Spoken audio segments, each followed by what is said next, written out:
بہت عرصہ پہلے کی بات ہے کہ ایک سلطنت پر ایک بادشاہ حکومت کرتا تھا۔ اس بادشاہ کی کوئی اولاد نہیں تھی، جس کی وجہ سے وہ اکثر پریشان رہتا کہ اس کے بعد اس کی سلطنت کا کیا ہوگا۔ ایک دن اس نے اپنے وزیر سے مشورہ کیا۔ میں چاہتا ہوں کہ میں اپنا ایک جانشین منتخب کروں جو میرے بعد اس تخت پر بیٹھے گا۔ جی عالیجا، جیسے آپ کو مناسب لگے، لیکن کسی جانشین کو منتخب کرنے کے لیے اس میں کون سی خوبیاں ہونی چاہیے جس سے یہ پتہ لگایا جا سکے کہ وہ اس تخت پر بیٹھنے کے قابل بھی ہے یا نہیں؟ بادشاہ اپنے وزیر کے مشورے سے خوش ہوا اور اس نے اپنی سلطنت میں یہ اعلان کروا دیا کہ بادشاہ اپنے جانشین کو چننا چاہتا ہے، جس کے لیے اس نے تمام نوجوانوں کو اپنے محل میں مدعو کیا ہے۔ جانشین ہونے کے لیے واحد خوبی صرف وہ مہربان اور دوسروں کے کام آنے والا ہو۔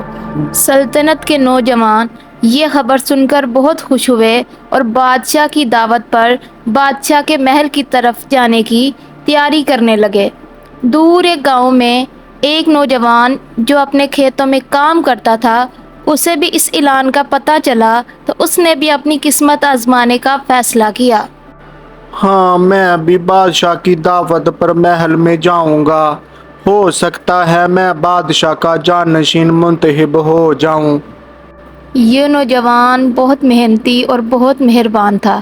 جیسے ہی اسے موقع ملتا، یہ کسی کی بھی مدد کرنے سے نہیں کتراتا تھا۔ اوہ، میرے پاس تو محل میں جانے کے لیے کوئی اچھے کپڑے نہیں ہیں۔ اچھے کپڑے لینے کے لیے مجھے مزید محنت کرنی ہوگی اور پیسہ جمع کرنے ہوں گے، جس سے میں اچھے کپڑے خرید سکتا ہوں اور پھر ہی میں محل میں جا سکوں گا۔ اور کچھ دن اس نوجوان نے بہت محنت کی اور کچھ پیسے جمع کیے، جس سے اس نے اچھے کپڑے خریدے اور کچھ راشن ساتھ لیا اور بادشاہ کے محل کی طرف چل پڑا۔ جب وہ بادشاہ کے محل کے قریب پہنچا تو وہ سڑک سے گزر رہا تھا۔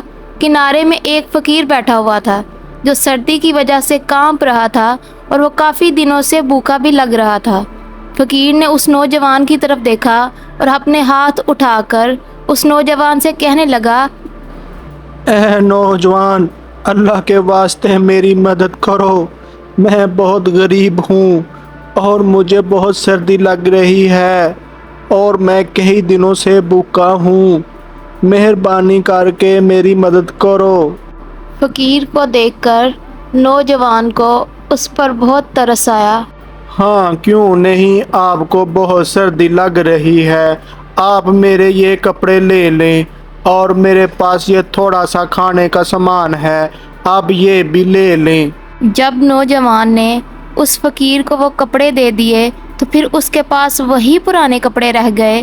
اب وہ بادشاہ کے محل میں نہیں جانا چاہتا تھا کیونکہ اس کے پاس اچھے کپڑے نہیں تھے، لیکن اس نے تھوڑی دیر سوچا۔ مجھے بادشاہ کے محل میں جانا چاہیے، میرے پاس اچھے کپڑے نہیں ہیں، لیکن میں فقیر کو مدد کرنے سے منع بھی نہیں کر سکتا تھا۔ میں جس مقصد کے لیے یہاں آیا تھا، میں ضرور دعوت میں شرکت کروں گا۔